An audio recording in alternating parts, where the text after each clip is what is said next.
Welcome back to another series of me expoing my 4-year-old. Here we're at the Rebel Soul at Circle G Arena. It's our first time ever being there, and this is our first expo of the weekend.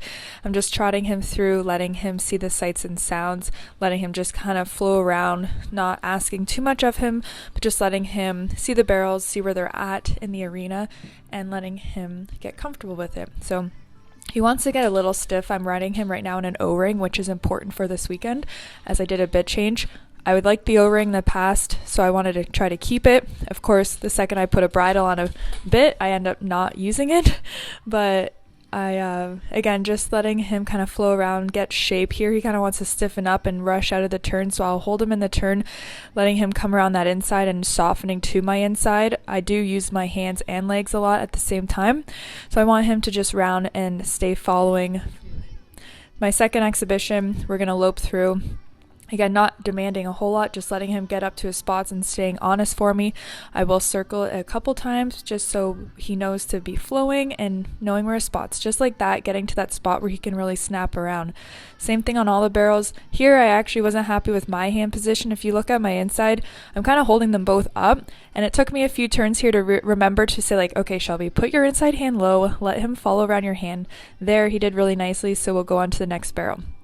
Same thing here, get his shoulder up, hip in, drive him forward, keeping him soft. He doesn't really like to soften, it seems, with the snaffle, but that was really nice. So we'll continue on and we'll cruise through as our third expo.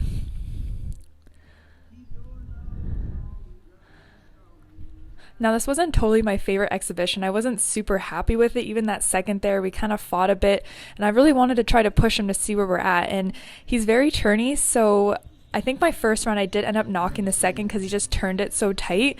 This is one of our first competitive runs. Almost hit the first going into it. Really wide second. This is still in the O-ring. Kind of a wide third or second there going into it. And the third was okay, but I still felt like I had to hold him really hard with my hands, and I don't like that. So next morning, I put him in this little lifter bit and decided I had time to do an exhibition. I was really happy with this, just getting him to stay lighter here. He tried to just stiffen up and get out of the second barrel, and I really want him to stay honest, especially on the backside since he's so ratty. Giving him that space to make that turn is really important for him. Same with the third, just letting him push all the way up around the turn, not missing any points. He did so good. I was really happy with that. This is our first Futurity run. It was incredible, except for this moment right here. This run would have placed me third in the BFA Futurity with a 16.00. It was like a love-hate moment, and this is our Sunday Futurity run. Not as good first, but still, we're giving her, had a much more nicer second, had to really get that shape so he wouldn't slice into it like the night before. Lost my stirrup, still had a good third, and our final run of the weekend, we ran a 16.4. Hope you enjoyed watching. Follow Weekend Hustle for more.